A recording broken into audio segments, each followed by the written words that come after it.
The holidays are nearly upon us. It's the time when Christmas cheer descends, when hearts open, and when we reach out to our neighbors, our friends, even strangers, particularly those who are in need. Mr. President, today I want to reach out to the police force in Alaska. Men and women put their lives on the line every day for us. And anyone who has seen the news in these past few months knows it's been a particularly difficult time for police officers all across the country who have been faced with unprecedented levels of violence, deliberate attacks. Across our great nation, our men and women who get up every morning with the mission to protect us are having their lives taken. As of December 5th, there have been 134 fatalities against police officers this year alone. That's up to more than 20% from last year. And let's face it, they're being targeted. Some of them are even being ambushed. And the presiding officer, just a few minutes ago on the floor right here where I was, gave some very eloquent remarks about what's happened in Colorado. But it's happening, these kind of acts, all across the country.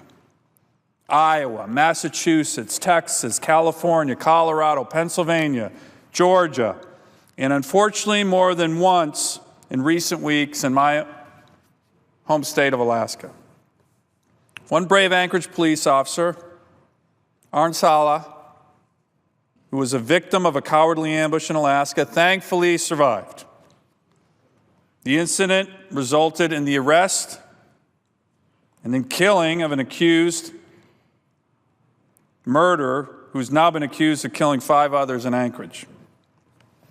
Unfortunately, another officer involved in a shooting in Alaska, this time in Fairbanks, wasn't so fortunate. On the morning of October 16th, Sergeant Alan Brandt, an 11-year veteran of the Fairbanks Police Department, responded to reports of shots being fired. After pulling over his vehicle to question a suspect, Sergeant Brandt was shot 5 times. After being treated for several days, Sergeant Brandt was expected to survive. He even came to testify in a remarkable act of courage in front of the Fairbanks City Council on October 21st. His testimony was riveting. And in a devastating turn of events, on October 28th, just a few days later, Alaskans learned that Sergeant Brandt had succumbed to the complications related to his injuries in recovery. Mr. President, the hopes of our entire state were crushed on hearing this brave, young public servant had passed. Alaskans from every corner of our state held vigils and continue to mourn his loss. There was a memorial service in Fairbanks attended by thousands. I happened to attend that with my fellow Alaskans.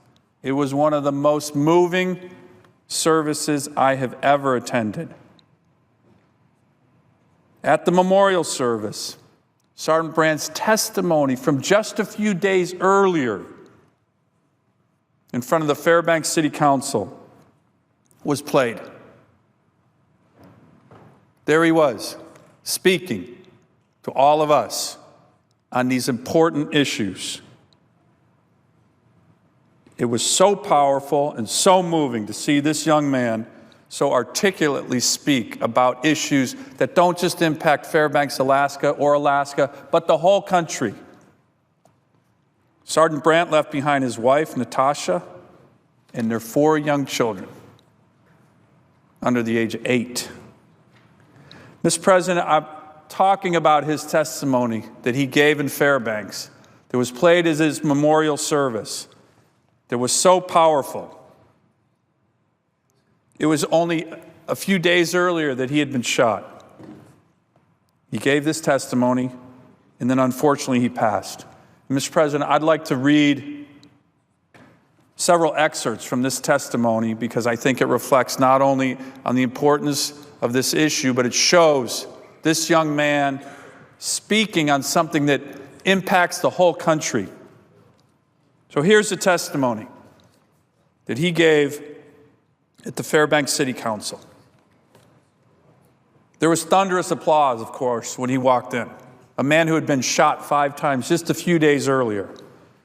He stated, "I am humbled by the honor, and I'm no exception to the rule. We have many fine officers that are far greater and have done better things than I have. I do appreciate the community's support, and I know sometimes it's hard for officers to see whether or not the city supports us. But I've always said that by and large, the city does support its police officers. And you know, we're never going to have the support of the criminals. And to tell you the truth, they don't have my support either.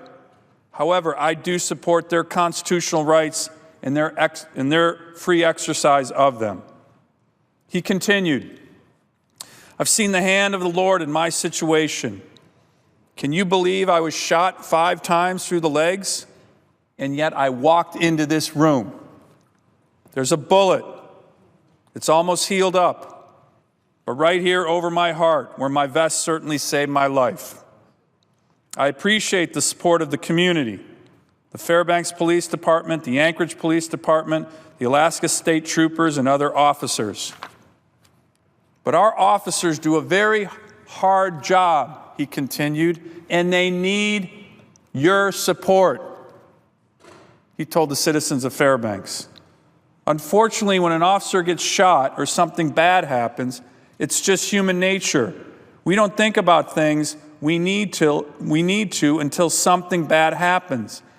I don't blame anyone for that, but you know, think about our officers.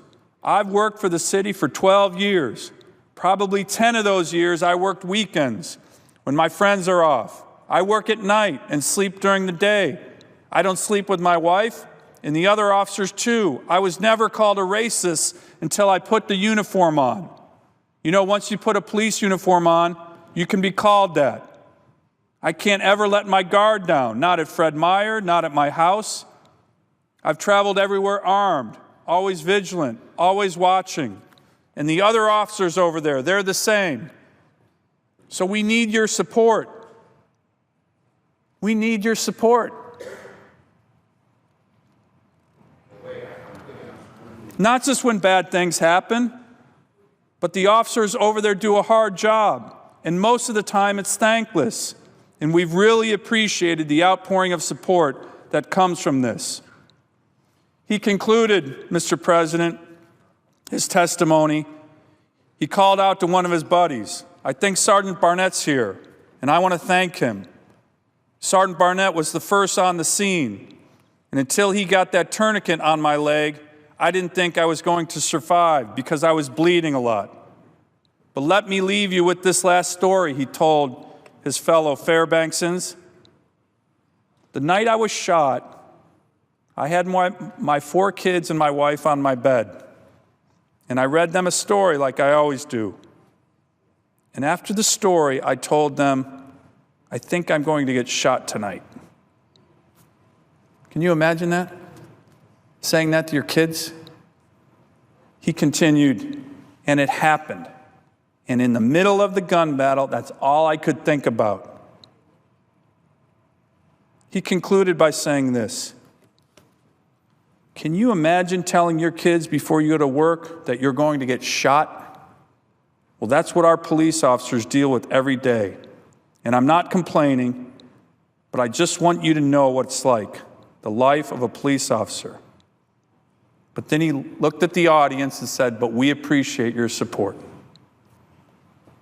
Mr. President, that was his testimony. And only a few days later, he passed away. As I read that testimony again, I'm struck by Sergeant Brandt's extraordinary selflessness. At the same time community members were applauding his bravery, Sergeant Brandt sought to remind us of the bravery of his brothers and sisters in blue. The unsung heroes who face the same dangers he did, but without public fanfare or an outpouring of support. Having met with first responders all over my great state, I know that Sergeant Brandt's extraordinary selflessness is not an outlier. It's not an exception. It's a hallmark of our police force and the fire department. They wake up each morning knowing that today may be the last day they get their kids ready for school, the last day they kiss their spouse goodbye. Today, they may be asked to lay down their life to save another. That is a heavy burden. It is a burden that is shared by the spouses and children who have seen too many sleepless nights praying for the safety of their mom and dad. So, Mr. President, in conclusion, over the holidays, we're all going to come together with family and friends to celebrate the holidays.